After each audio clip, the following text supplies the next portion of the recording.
یوں تو اللہ رب العزت نے ہمارے پیارے آقا حضرت محمد صلی اللہ علیہ وآلہ وسلم کو کئی معجزات عطا فرمائے، لیکن آپ صلی اللہ علیہ وآلہ وسلم کا سب سے بڑا معجزہ قرآن پاک ہے، وہ کتاب کہ جسے رہتی دنیا تک انسانیت کے لیے ہدایت بننا تھا، اور جس کے آغاز ہی میں اللہ رب العزت نے اس کا انکار کرنے والوں کو ایک چیلنج دے دیا، ذالک الکتاب لا ریب فیہ، یہ ایسی کتاب ہے جس میں کوئی شک نہیں ہے۔ چنانچہ پھر تو یہ لازم تھا کہ اللہ تعالیٰ کے انسانیت کے نام اس آخری پیغام میں کسی قسم کی غلطی نہ ہو اور یہ ہر زمانے کے ساتھ ریلیونٹ رہے۔ تبھی ہم دیکھتے ہیں کہ آج سائنس نے جس قدر ترقی کر لی ہے تو پھر بھی 1400 سال کا عرصہ گزرنے کے باوجود قرآن کریم میں آج تک کسی قسم کی غلطی یا خامی کی نشاندہی نہیں کی جا سکی، بلکہ تحقیق و جستجو کے میدان کے جو کھلاڑی اللہ رب العزت کی سپریم اتھارٹی کو چیلنج کرنے کے لیے اس کے مطالعے میں غرق بھی ہوتے ہیں تو وہ بھی بالآخر اللہ تعالیٰ کی اس کتاب کی حقانیت کو ماننے پر مجبور ہو جاتے ہیں،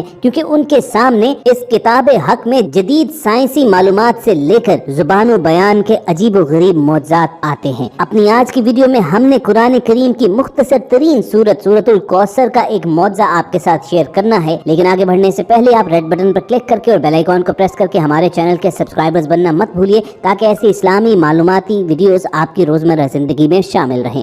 دوستو، سورت الکوثر قرآن کریم کی سب سے چھوٹی سورت ہے اور اس سورت کے جملہ الفاظ 10 ہیں۔ آپ کو یہ جان کر حیرانی ہوگی کہ سورت الکوثر کی پہلی آیت میں بھی 10 حروف ہیں، دوسری آیت کا اگر آپ مطالعہ کریں تو اس کے حروف کی مجموعی تعداد بھی 10 ہے، جبکہ سورت الکوثر کی تیسری آیت میں بھی 10 حروف ہی ہیں۔ زبان دانی کے ماہرین کے مطابق اس پوری سورت میں جو سب سے زیادہ تکرار سے حرف آیا ہے وہ حرف الف ہے، جو 10 مرتبہ ہی آیا ہے۔ وہ حروف جو اس سورت میں صرف ایک مرتبہ آئے ہیں ان کی ٹوٹل تعداد بھی 10 ہی ہے۔ اس سورت کی تمام آیات کا اختتام حرف را پر ہوا ہے، جو کہ حروف ہجا میں 10واں حرف شمار ہوتا ہے۔ قرآن مجید کی وہ سورتیں جو حرف را پر اختتام پذیر ہو رہی ہیں ان کی مجموعی تعداد بھی 10 ہے، جن میں سورت الکوثر سب سے آخری سورت ہے۔ اور آپ کے لیے سورت الکوثر میں 10 کے عدد کے عمل دخل پر حیرانی کی بات یہ بھی ہوگی کہ وہ ذی الحجہ کے مہینے کا 10واں دن ہے، جیسا کہ اللہ رب العزت نے ارشاد فرمایا فَصَلِّ لِرَبِّكَ وَانْحَرْ، بس نماز پڑھو اور قربانی کرو۔ وہ دراصل قربانی کا دن ہی ہے۔ اب یہ سب کچھ اللہ کی شان نہیں تو اور کیا ہے؟ قرآن کریم کی سب سے چھوٹی سورت جو صرف 3 آیات پر مشتمل ہے، اس میں یہ سب کچھ عقل کو دنگ کر دینے والے حقائق آ گئے، تو پھر جو بڑی بڑی صورتیں ہیں ان کے متعلق آپ کا کیا خیال ہے؟ اللہ تعالیٰ نے اسی لیے قرآن کریم میں ارشاد فرمایا ہم نے اپنے بندے پر جو کچھ نازل کیا ہے، اگر تمہیں اس میں کوئی شک ہے تو ایسی ایک صورت ہی لے کر آ جاؤ۔ زمانے گزر گئے، ایک سے ایک بڑا نکتہ داں اور زبان و بیان پر عبور رکھنے والا آیا، لیکن آج تک قرآن کریم کے مقابل کوئی صورت نہیں بنا سکے۔ اب اللہ رب العزت نے جب یہ طے کر لیا کہ قرآن مجید آسمان سے نازل ہونے والی آخری کتاب ہوگی، تو یہ انتہائی لازم تھا کہ پھر اس کتاب کی حفاظت کا ذمہ بھی وہی ہستی لے، تاکہ اس میں کبھی بھی کوئی باطل بات نہ داخل ہو سکے۔ چنانچہ ہم دیکھتے ہیں کہ قرآن حکیم صدیوں سے سینہ بسینہ حفاظت کے ساتھ منتقل ہوتا آیا ہے، اور اس کے علاوہ بھی تحقیق کرنے والے یہ دیکھ کر حیران رہ گئے کہ قرآن حکیم کا ایک حرف اتنی زبردست کیلکولیشن اور اتنے حساب و کتاب کے ساتھ اپنی جگہ پر فٹ ہے کہ اسے ذرا سا بھی ادھر ادھر کرنے سے وہ ساری کیلکولیشن درہم برہم ہو جاتی ہے، جس کے ساتھ قرآن پاک کی اعجازی شان نمایاں ہے۔ اتنی بڑی کتاب میں اتنی باریک کیلکولیشن کا کوئی رائٹر تصور بھی نہیں کر سکتا۔ ہم جو چند الفاظ بطور مثال آپ کے سامنے رکھنے لگے ہیں یہ صرف ایک نمونہ ہے، ورنہ قرآن کا ہر لفظ جتنی مرتبہ استعمال ہوا ہے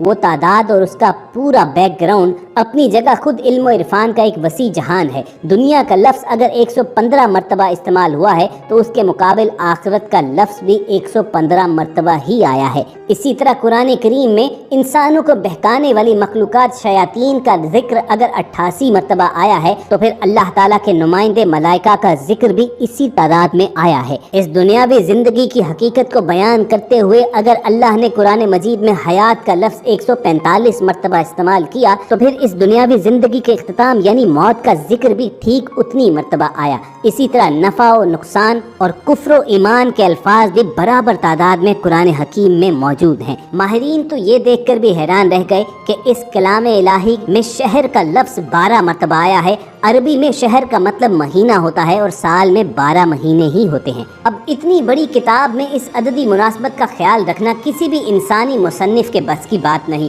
مگر بات یہیں پر ختم نہیں ہوتی۔ جدید ترین ریسرچ کے مطابق قرآن حکیم کے حفاظتی نظام میں 19 کے عدد کا بڑا عمل دخل ہے۔ اس حیران کن دریافت کا سہرا ایک مصری ڈاکٹر راشد خلیفہ کے سر ہے، جو امریکہ کی ایک یونیورسٹی میں کیمسٹری کے پروفیسر تھے۔ 1968 میں انہوں نے مکمل قرآن پاک کمپیوٹر پر چڑھانے کے بعد قرآن پاک کی آیات کے ان الفاظ و حروف میں تعلق تلاش کرنا شروع کر دیا، اور رفتہ رفتہ اور لوگ بھی اس ریسرچ میں شامل ہوتے گئے، حتیٰ کہ 1972 میں یہ ایک باقاعدہ سکول بن گیا۔ ریسرچ کا کام جو ہی آگے بڑھا، ان لوگوں پر قدم قدم پر حیرتوں کے پہاڑ ٹوٹتے گئے۔ قرآن حکیم کے الفاظ و حروف میں انہیں ایک ایسی حسابی ترتیب نظر آئی جس کے مکمل ادراک کے لیے اس وقت تک کے بنے ہوئے کمپیوٹر بھی ناکافی تھے۔ کلام اللہ میں 19 کا ہندسہ صرف سورہ مدثر میں آیا ہے، جہاں اللہ نے فرمایا، دوزخ پر ہم نے 19 محافظ فرشتوں کو مقرر کر رکھا ہے۔ اس میں کیا حکمت ہے یہ تو اللہ ہی جانے، لیکن اتنا اندازہ ضرور ہوتا ہے کہ 19 کے عدد کا تعلق اللہ کے کسی حفاظتی انتظام سے ہے۔ پھر اللہ نے ہر سورت کے آغاز میں بسم اللہ کو رکھا، گویا اس کا تعلق بھی قرآن کی حفاظت سے ہے، کیونکہ ہم دیکھتے ہیں کہ بسم اللہ کے کل حروف بھی 19 ہی ہیں۔ پھر یہ دیکھ کر تو مزید حیرت میں اضافہ ہو جاتا ہے کہ بسم اللہ میں ترتیب کے ساتھ 4 الفاظ استعمال ہوئے ہیں، اور ان کے بارے میں ریسرچ کی تو ثابت ہوا کہ یہ اسم پورے قرآن میں 19 مرتبہ استعمال ہوا ہے۔ لفظ الرحمن 57 مرتبہ استعمال ہوا ہے، جو 19 ضرب 3 کا حاصل ہے، اور لفظ الرحیم 114 مرتبہ آیا ہے، جو 19 ضرب 6 کا حاصل ہے، اور لفظ اللہ پورے قرآن میں 2699 مرتبہ استعمال ہوا، جو 19 ضرب 142 کا حاصل ہے۔ لیکن یہاں بقیہ ایک رہتا ہے جس کا صاف مطلب ہے کہ اللہ کی ذات پاک کسی حساب کے تابع نہیں ہے، وہ یکتا ہے۔ قرآن مجید کی سورتوں کی تعداد بھی 114 ہے، جو 19 ضرب 6 کا حاصل ہے۔ سورہ توبہ کے آغاز میں بسم اللہ نازل نہیں ہوئی، لیکن سورہ نمل کی آیت نمبر 30 میں مکمل بسم اللہ نازل کر کے 19 کے فارمولہ کی تصدیق کر دی گئی۔ اگر ایسا نہ ہوتا تو حسابی قاعدہ شاید اس طرح کامیاب نہ ہوتا۔ اب آئیے رسول کریم صلی اللہ علیہ وآلہ وسلم پر اترنے والی پہلی وحی کی جانب۔ یہ سورۃ العلق کی پہلی 5 آیات ہیں، اور یہیں سے 19 کے اس حسابی فارمولے کا آغاز ہوتا ہے۔ ان 5 آیات کے کل الفاظ 19 ہیں، اور ان 19 الفاظ کے کل حروف 76 ہیں، جو 19 ہی کو اگر 4 سے ضرب دیں تو حاصل ہوتے ہیں۔ لیکن بات یہیں پر ختم نہیں ہوتی۔ جب سورۃ العلق کے کل حروف کی گنتی کی گئی تو عقل تو ورطہ حیرت میں ڈوب گئی کہ اس کے کل حروف 304 ہیں، جو 19 کا حاصل ہوتے ہیں، اور عقل یہ دیکھ کر حیرت کی اتھاہ گہرائیوں میں مزید ڈوب جاتی ہے کہ قرآن پاک کی موجودہ ترتیب کے مطابق سورۃ العلق قرآن پاک کی 96 نمبر کی صورت ہے، اور اب اگر قرآن کی آخری صورت سورۃ الناس کی طرف سے گنتی کریں تو اخیر کی طرف سے سورۃ العلق کا نمبر 19 بنتا ہے، اور اگر قرآن کی ابتدا سے دیکھیں تو اس 96 نمبر صورت سے پہلے 95 صورتیں ہیں، جو ٹھیک 19 ضرب 5 کا حاصل ضرب ہیں، جس سے یہ بھی ثابت ہو جاتا ہے کہ صورتوں کے آگے پیچھے کی ترتیب بھی انسانی نہیں بلکہ اللہ تعالیٰ کے حسابی نظام ہی کا ایک حصہ ہے۔ پہلی وحی کی طرح آخری وحی سورۃ النصر بھی ٹھیک 19 الفاظ پر مشتمل ہے۔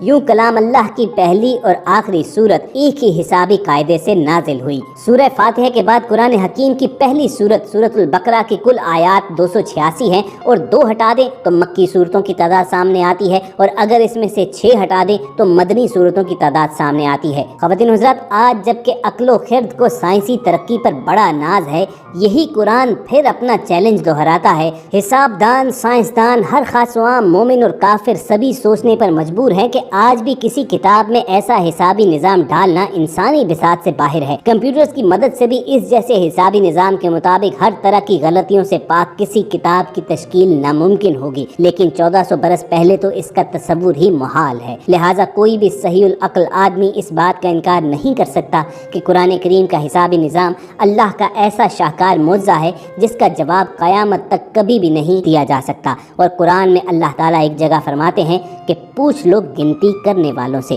بس اللہ رب العزت سے یہی دعا رہنی چاہیے کہ وہ ہمیں قرآن پاک کو سمجھنے اور اس پر عمل کرنے کی توفیق عطا فرمائے۔ اگر آپ کے دل کی بھی یہی صدا ہے تو کمنٹ سیکشن میں آمین ضرور لکھیے گا۔ اپنے اس چینل پر ہماری کوشش ہوگی کہ ایسی ہی معلوماتی اور اسلامی ویڈیوز لے کر دوبارہ آپ کی خدمت میں حاضر ہوں۔ یہ ویڈیوز حاصل کرنے کے لیے آپ ریڈ بٹن پر کلک کر کے اور بیل آئیکن کو پریس کر کے ہمارے سبسکرائبر ضرور بنیے۔ اپنا اور ارد گرد کے لوگوں کا خیال رکھیے۔ اللہ حافظ۔